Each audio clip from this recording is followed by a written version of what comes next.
Relationship break ചെയ്ത് കഴിയുമ്പോൾ അത് റേപ്പാണെന്ന് പറഞ്ഞു വരും. അല്ല, വേടൻ്റെ കേസിൽ മുൻകൂർ ജാമ്യം കൊടുക്കണോ കസ്റ്റോഡിയൽ ഇൻട്രോഗേഷൻ വേണോ എന്നുള്ള ക്വസ്റ്റ്യനാണ് കോടതി കൺസിഡർ ചെയ്തത്. അപ്പോൾ അതിനകത്ത് ബാക്കിയുള്ള എല്ലാം എലാബറേറ്റ് ആയിട്ട് കൺസിഡർ ചെയ്തിട്ട് സാധാരണഗതിയിൽ ഇപ്പോൾ കേരളത്തിലോ അല്ലെങ്കിൽ ഇന്ത്യയിൽ നടക്കുന്ന ഒരു സംഭവം എങ്ങനെയാണെന്ന് വെച്ചാൽ റിലേഷൻഷിപ്പ് ബ്രേക്ക് ചെയ്ത് കഴിയുമ്പോൾ അത് റേപ്പാണെന്ന് പറഞ്ഞു വരും. അപ്പോൾ അങ്ങനെയുള്ള കേസിൽ കസ്റ്റോഡിയൽ ഇൻട്രോഗേഷൻ ഇതൊന്നും ന്യായീകരിക്കുകയല്ല, ആര് ചെയ്തത് ശരിയാണോ തെറ്റാണോ എന്നുള്ള ക്വസ്റ്റ്യൻ അല്ല ഇവിടെ നോക്കണേ. അതായത് ഇങ്ങനത്തെ ഉള്ള സംഭവത്തിൽ ഒരാളെ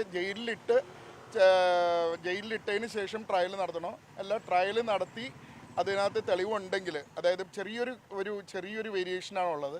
അതായത് പ്രോമിസ് ടു മാരേജ് അല്ലെങ്കിൽ റിലേഷൻഷിപ്പ് എങ്ങനെയാണ് ഉണ്ടായെന്നുള്ളതൊക്കെ വേണമെങ്കിൽ തെളിവെടുത്ത് കൂട്ടി കയറി ആ വിറ്റ്നസ് തെളിവ് പറഞ്ഞാൽ മാത്രമേ അതാവുള്ളൂ.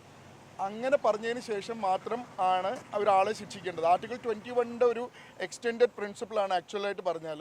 438 ബെയിൽ എന്നൊക്കെ നമ്മൾ പറയുന്നുണ്ടെങ്കിലും ഒരാളെ അനാവശ്യമായിട്ട് അത് ശരിയാണോ തെറ്റാണോ ചെയ്ത കാര്യം എന്താണെന്നറിയാണ്ട് കിട്ടിയ ഉടനെ ആളെ പിടിച്ച് അകത്തിട്ടതിന് ശേഷം വേണോ ബാക്കിയുള്ള കാര്യങ്ങൾ നടത്താൻ എന്നുള്ളതാണ് കോടതി മെയിനായിട്ട് തീരുമാനിച്ചത്. അല്ലാണ്ട് വേടൻ കുറ്റം ചെയ്തിട്ടുണ്ടോ ഇല്ലയോ എന്നുള്ള കാര്യമല്ല തീരുമാനിച്ചത്. വേടൻ്റെ കസ്റ്റോഡിയൽ ഇൻട്രോഗേഷൻ ഈ സ്റ്റേജിൽ വേണോ വേണ്ടയോ എന്നുള്ളൊരു കാര്യം മാത്രമാണ് കോടതി ഇന്ന് തീരുമാനിച്ചത്. അങ്ങനെയാണ് ആൻറ്റിസിപ്പേറ്ററി ബെയിൽ തന്നിട്ടുണ്ട്. ആൻറ്റിസിപ്പേറ്ററി ബെയിലിൽ കണ്ടീഷൻസ് വെച്ചിട്ടുണ്ട്. ഇപ്പോൾ ഇൻവെസ്റ്റിഗേറ്റിംഗ് ഓഫീസറുടെ മുമ്പിൽ ഹാജരായി കഴിഞ്ഞ് ഇൻവെസ്റ്റിഗേറ്റിംഗ് ഓഫീസർക്ക് അറസ്റ്റ് ചെയ്യണമെങ്കിൽ അറസ്റ്റ് ചെയ്തിട്ട് ജാമ്യം തരണം, അല്ല ക്വസ്റ്റ്യൻ ചെയ്താൽ മതി ക്വസ്റ്റ്യൻ ചെയ്യണം. അങ്ങനെയുള്ള എല്ലാം പ്രൊട്ടക്റ്റ് ചെയ്തിട്ട്